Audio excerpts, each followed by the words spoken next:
સુરત શહેરમાં એક તરફ ચૂંટણીનો માહોલ ગરમાયો છે ત્યારે બીજી તરફ ઉત્તરાણ વિસ્તારની ગોકુળ પાર્ક 2 સોસાયટીમાં લોકશાહીનો ખુલ્લેઆમ બહિષ્કાર જોવા મળી રહ્યું છે। વોર્ડ નંબર 2 હેઠળ આવતી આ સોસાયટીના રહીશો તંત્રની ઉદાસીનતા અને વર્ષોથી અધૂરી રહેલી મૂળભૂત સુવિધાઓથી કંટાળી ગયા છે। ખાસ કરીને બિસ્માર રસ્તાઓની સમસ્યા ઉકેલાતી ન હોવાથી રહીશોએ પહેલા રોડ પછી વોટનો નારો આપીને આગામી ચૂંટણીમાં મતદાન ન કરવાનો મક્કમ નિર્ણય લીધો છે। સોસાયટીના પ્રવેશ દ્વાર પર લગાવવામાં આવેલા બેનરો દ્વારા તમામ રાજકીય પક્ષોને પ્રચાર માટે પ્રવેશ ન કરવાની ચેતવણી આપવામાં આવી છે।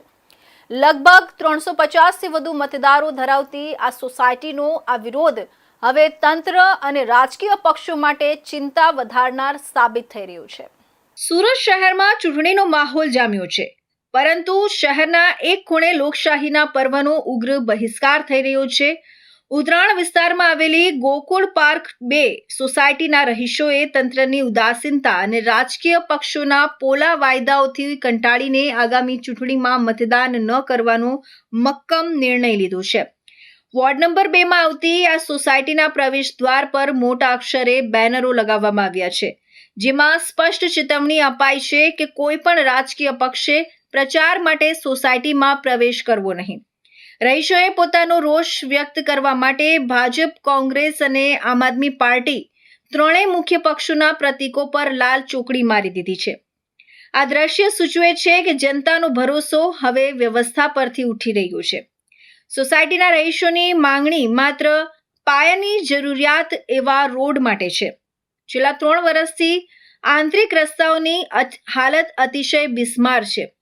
ચોમાસામાં પાણી ભરાવાને કારણે કાદવ, કીચડ અને મચ્છરોનો ત્રાસ વધે છે, જ્યારે અન્ય ઋતુમાં ઉડતી ધૂળને કારણે વૃદ્ધો અને બાળકોનું સ્વાસ્થ્ય જોખમાય છે। જ્યારે પણ રહીશો સુરત મ્યુનિસિપલ કોર્પોરેશનમાં રજૂઆત કરે છે, ત્યારે તેમને જવાબ મળે છે કે તમારી સોસાયટીએ આઈસી એટલે કે ઇન્ક્રીમેન્ટલ ચાર્જીસના પૈસા ભર્યા નથી, તેથી રોડ બનાવી શકાય નહીં। જો કે રહીશોનો આક્ષેપ છે કે આસપાસની અન્ય સોસાયટીઓએ પણ આ ચાર્જ ભર્યો નથી, છતાં ત્યાં પાકા રસ્તા અને પેવર બ્લોક બનાવી દેવામાં આવ્યા છે।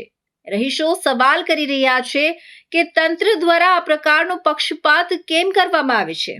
ગોકુળ પાર્ક 2 ના રહીશોનો આ મક્કમ નિર્ધાર રાજકીય પક્ષો માટે લાલબત્તી સમાન છે। પહેલા રોડ પછી વોટના નારા સાથે આખી સોસાયટી એકજૂટ થઈ છે। હવે જોવાનું એ રહે છે કે ચૂંટણી પહેલા તંત્ર આ રહીશોની વ્યાજબી માંગણી સંતોષે છે કે પછી 350થી વધુ મતદારો લોકશાહીના પર્વથી અલિપ્ત રહેશે।